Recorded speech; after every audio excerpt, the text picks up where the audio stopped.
Hello and welcome. Namaste from New Delhi. You're watching DD India. I'm Gautam Roy. This is Express News, the show where we get you the day's top 100 updates from the country and the world in less than 30 minutes. Here goes. President Draupadi Murmu presented the National Handicraft Awards for the years 2023 and 2024 at New Delhi's Vigyan Bhavan on Tuesday.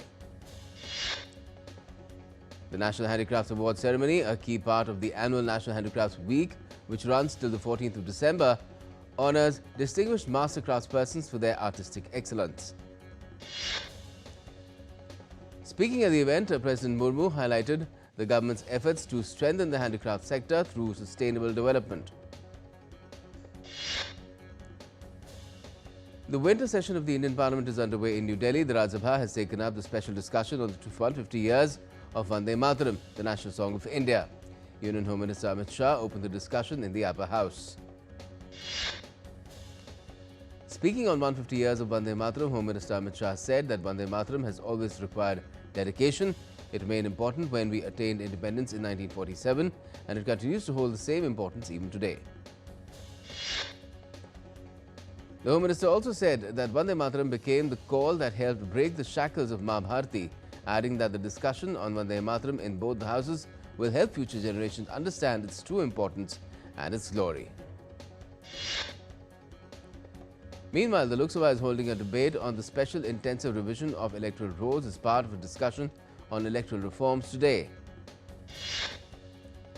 Congress MP Manish Tiwari initiated the discussion on election reforms in the Lok Sabha or the lower house of the Indian Parliament. Other speakers include Sanjay Jaiswal from the BJP and Samajwadi Party's Akhilesh Yadav.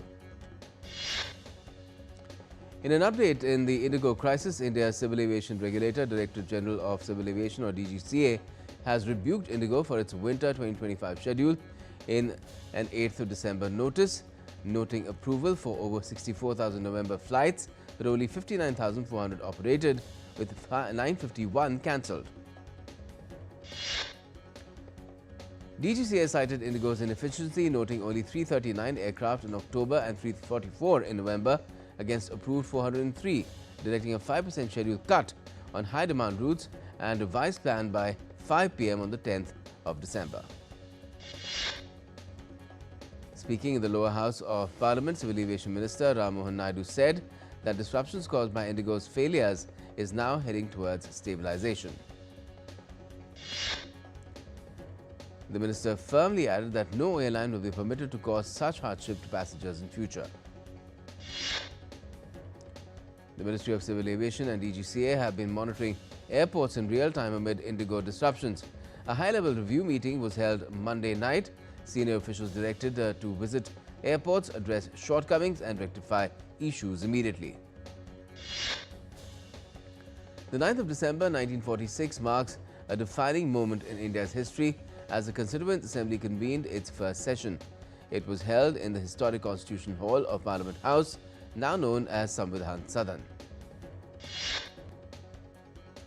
The Constituent Assembly, comprising visionaries and leaders from across the nation, embarked on the monumental task of drafting a constitution which would uphold the values of democracy, unity and progress for an independent India.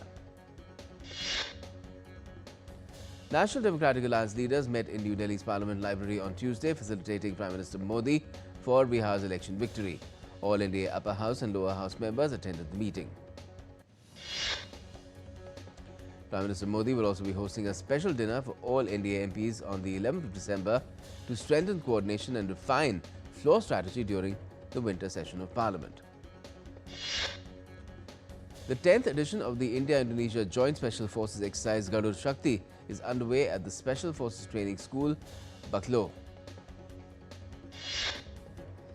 Key focus areas of exercise Garuda Shakti include heli-borne operations, combat shooting and the employment of drones and CUAS systems, further strengthening the robust defence partnership between India and Indonesia. Indian Minister Hardeep Singh Puri highlighted India's energy ascent as the third largest energy and oil consumer, fourth largest refiner, boasting of 25,429 kilometre pipelines, 8,428 CNG stations, 1.58 crore PNG connections. The minister also added that India will drive 25% global demand growth to 2040. Indian indices ended in the red on Tuesday. The Sensex was down 436.41 points to close at 84,666.28. The Nifty was also down 120.9 points on Tuesday to close at 25,839.65. The Indian rupee ended higher by 21 paise at 89.88 per dollar on Tuesday. Global oil prices edged higher on Tuesday with Brent crude at $62.52 per barrel and WTI around $59, though oversupply concerns persist. Global gold prices rose slightly on Tuesday, hovering near the $4,195 per ounce mark amid anticipation of a Federal Reserve rate cut and ongoing central bank buying. Global silver prices hold near record highs, trading around $58 per ounce, fueled by persistent supply deficits, strong industrial demand from solar and EVs, and anticipated Fed rate cuts. Asian markets declined on Tuesday, mirroring Wall Street's pullback. Shanghai was up 0.63% at 3927, while the Nikkei slipped 1.3%. European markets inched higher, buoyed by financial and defense stocks amid Fed rate cut anticipation. Stock 600 was up 0.2% to 5,735, while DAX rose 0.4% at 19,550. France's CAC 40 gained 0.3 points, while London's FTSE 100 was flat. Paramount on Monday launched an all-cash tender offer to acquire Warner Brothers Discovery, the Hollywood giant that also owns American multinational news media company CNN, in a challenge to Netflix's own highly contested deal. The hostile offer by Paramount has set up a bidding war between Paramount, whose CEO is David Ellison, the son of Larry Ellison, an ally of US President Donald Trump, and streaming behemoth Netflix. Fighting between Cambodia and Thailand escalated along their contested border on Tuesday, as the Southeast Asian neighbors both said they would not back down from defending their sovereignty. The Thai army confirmed the death of 2 more of its soldiers on Tuesday in renewed border clashes with neighbor Cambodia, raising the death toll for Thai troops to 3. Russia's top general Valery Gerasimov has said on Tuesday that Moscow's forces have been advancing along the entire front line in Ukraine and were targeting surrounded Ukrainian troops in the town of Mirnorad. In a command post meeting with officers of the central grouping which is fighting in Ukraine's Dnipropetrovsk region, Gerasimov said Russian President Vladimir Putin had ordered the defeat of Ukrainian forces in Mirnorad. According to General Gerasimov, Russian forces have advanced along the entire front in Ukraine and have taken more than 30% of the buildings in the eastern town of Mirnorad. Meanwhile, Ukraine will present a revised peace plan to the United States on Tuesday to end the conflict with Russia, following talks in London with leaders of France, Germany and Britain. Israel's military has said it has carried out strikes on southern Lebanon on Tuesday, targeting a training compound and other sites operated by the Hezbollah. According to the Israeli military, the operation hit a training and qualification compound used by Hezbollah's Radwan force, as well as military structures and a launch site belonging to the Hezbollah. Pakistani Taliban militants stormed a security checkpoint in Pakistan's northwestern border area with Afghanistan, killing 6 soldiers and injuring 4 others, according to officials on Tuesday. Late Monday, more than a dozen armed men attacked the checkpoint, leading to a heavy exchange of fire in Kurram, a tribal district in Khyber Pakhtunkhwa province.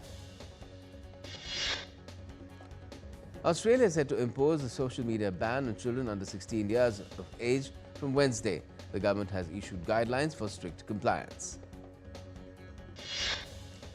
Cuba's former economy minister Alejandro Gil Fernandez was sentenced to life imprisonment following a closed-door trial on espionage charges in a high-profile corruption case.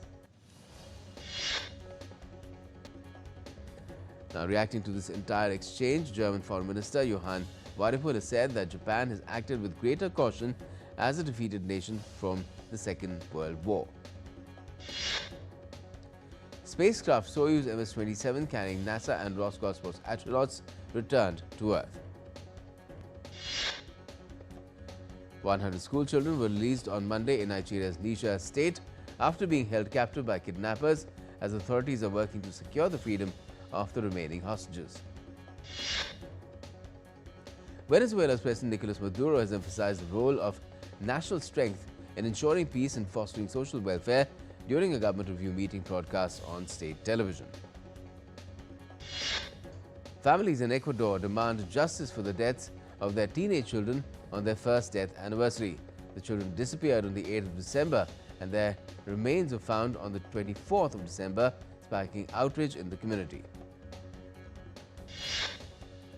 We're taking a quick break here on Express News. Keep watching DD India for the rest.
Welcome to Jaipur.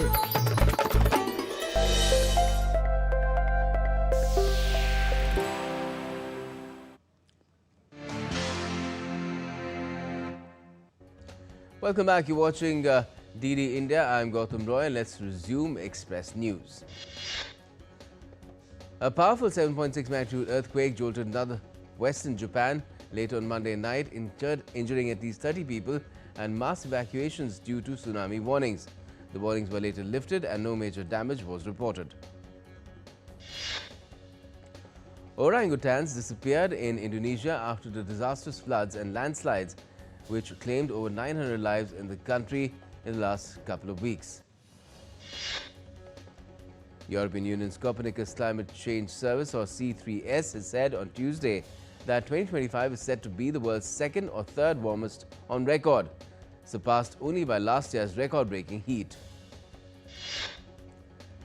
The data released from the organization reaffirmed that global temperatures are on course to exceed 1.5 degrees Celsius above pre-industrial levels for another year.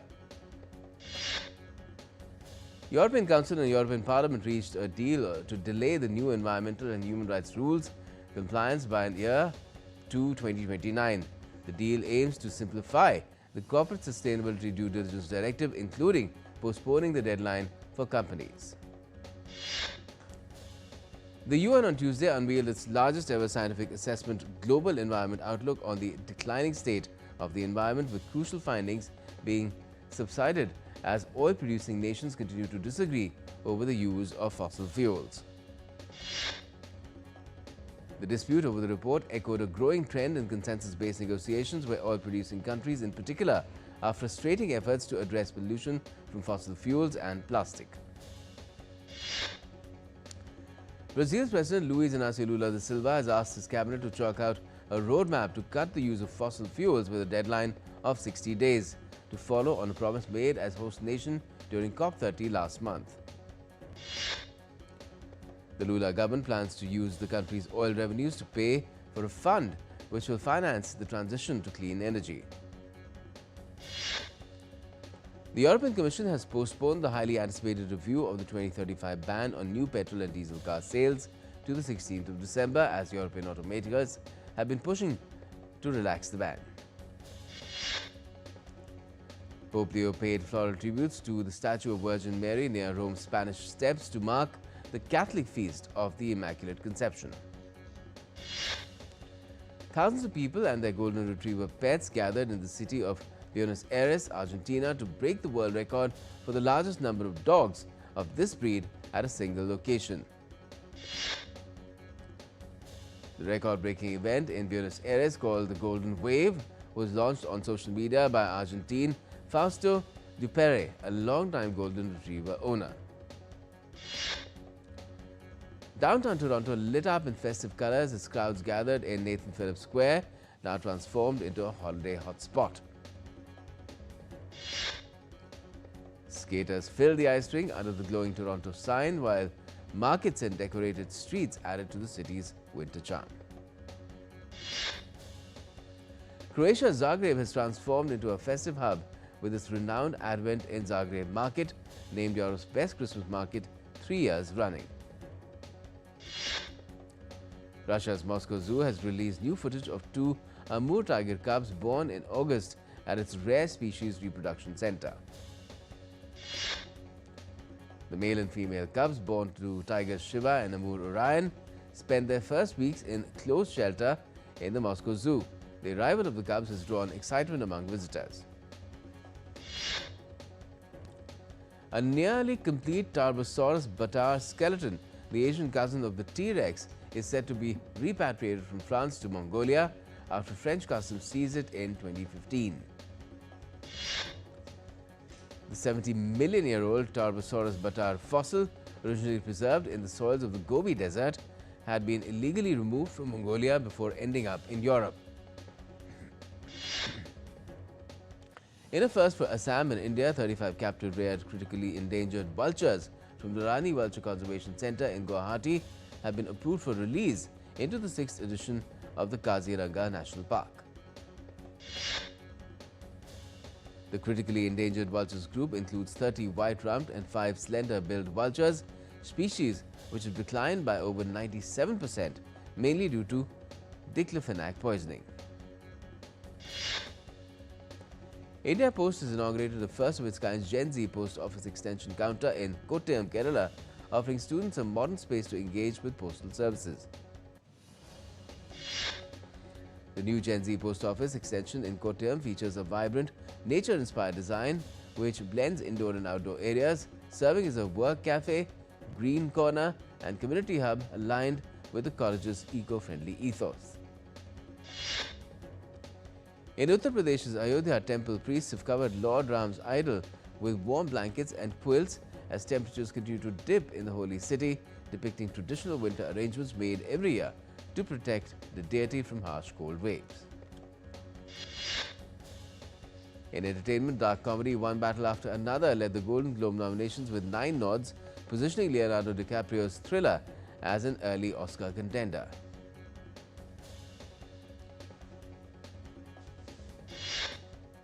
The Golden Globes also shone the light on Norwegian drama Sentimental Value with 8 nominations and horror film Sinners with 7. Fans gathered at Strawberry Fields in New York Central Park on Monday to mark 45 years since the death of Beatles legend John Lennon. Actor Paul Dano, known for The Batman and The Fabelmans, has joined the star-studded cast of upcoming psychological thriller Bunker. Sydney Sweeney and Amanda Seyfried star psychological thriller The Housemaid is all set to be released in India on the 2nd of January 2026. Actor Ahan Shetty's first look from the upcoming action drama Border 2 has been unveiled, building strong buzz around the film. The highly awaited sequel is set to release worldwide on the 23rd of January next year. A new poster for Indian superstar Yash's upcoming film Toxic, a fairy tale for grown-ups, has been unveiled. The film is scheduled for a worldwide theatrical release on the 19th of March next year. The first look of poster of Tamanna Bhatia as Jayashree in the upcoming biopic V. Shantaram has been released. Jayashree, a noted actress, was the second wife of legendary Indian filmmaker V. Shantaram, whose life the film celebrates. The first song from the upcoming Bollywood comedy Rahu Ketu, starring Pulkit Samrat and Varun Sharma, is out now. The film is set for the 16th of January, released in 2026. The teaser for Bollywood's upcoming comedy 1-2 Cha-Cha-Cha has come out on Tuesday, offering a loud, crazy, emotional and explosive glimpse of the film. The movie is set for the 16th of January 2026 theatrical release. In sports, India will take on South Africa in the opening game of the 5-match T20 International Series in Qatar today. The Indian Premier League has announced the player auction list for the 2026 season, with 350 cricketers set to go under the hammer in Abu Dhabi on the 16th of this month. England pacer Mark Wood has been ruled out of the rest of the Ashes series ahead of the second Test match at Adelaide. India's R. Pragnananda was confirmed as the winner of the FIDE Circuit 2025, securing direct qualification to the prestigious 2026 Candidates Tournament. In a sensational showdown at the Freestyle Chess Grand Slam Finals, India's Arjun Erigaisi has stunned world number 1 Magnus Carlsen in the 5th round. In the quarterfinals, Norwegian Carlsen is set to face Italian-American Fabiana Caruana, marking a rematch of their 2018 World Championship clash. Carlsen currently leads the overall tour standings with 80 points. He only needs to secure a 4th place finish in the finals to bag overall victory. Meanwhile, India's Arjun Erigaisi will challenge German Vincent Kiemer in the next round. Winter Games organizers and the International Ice Hockey Federation defended the size of Milan Santiaguila Arena after it was criticized for being shorter than NHL standards. India will fight for a bronze medal at the Junior Hockey World Cup 2025 against Argentina on Thursday after a semi-final loss to Germany. The Squash World Cup kicked off in Chennai on Tuesday, with 12 nations battling it out for global glory. India have fielded a 4-member squad. In football's Champions League, third-place Bayern Munich are set to host Sporting Lisbon on Tuesday night. Manchester United surged into the Premier League's top 6 with a commanding 4-1 win over Wolverhampton Wanderers at the Molineux. Liverpool manager Arne Slot hit back at Mohamed Salah's claims. Slot has said he hasn't spoken to Salah since his outburst against the club, beyond informing him of his exclusion from the Champions League squad against Inter Milan. And Club Brugge have sacked coach Nicky Hayne 2 days before they host Arsenal in the Champions League and replaced him with their former manager, Croatian Ivan Leko. That's all we have for the moment in this edition of Express News. For all the latest, keep watching DD India.